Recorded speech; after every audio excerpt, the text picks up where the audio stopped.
استحباب التمر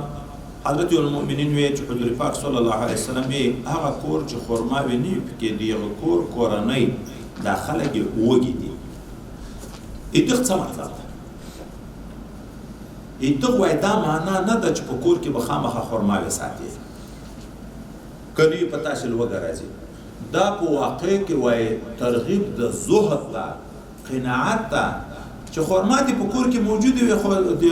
مرګ نه په بچ کېږي قناعت په کېږي حاصلېږي کفایت په کېږي نو نور ذات دا ارمان نه مکو چې غلبي نه مړی مې خوړلی وای پلاونه مې خوړلی وای غوښې مې خوړلی وای دغه د هغه چاکار د وروسته را روان ده چې د دنیا طرف ته یې پام وي عیش پرستي ته یې پام وي چې سړي اصل توجه آخرت ته وي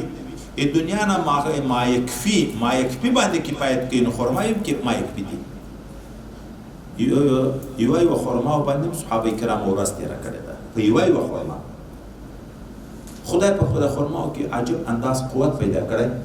ډاکټرین د نگاه د انسان په ورځ کې چې څومره ضرورت ده د اعضاو قوت ده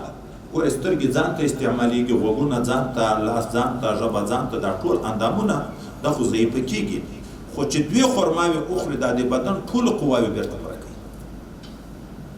دغې وجې نه مستحبه دا ده چې روژه به سړی په چی ماتوي وایي دا د ورځې لوږې نه چې څومره کمزوري راغلی د هغه په دغو خرماو باندې پوره کېږي نو الله تعالی دومره یو عظیم نعمتونه پکې جمع کړي دي نو لهذا زهد ده قناعت ده ترغیب ده چې خرما دې موجود ده بس ساتي ځان وږی ما بوله دا معنا وایي نه ده چې خامخا به په کور کې خرما وساتي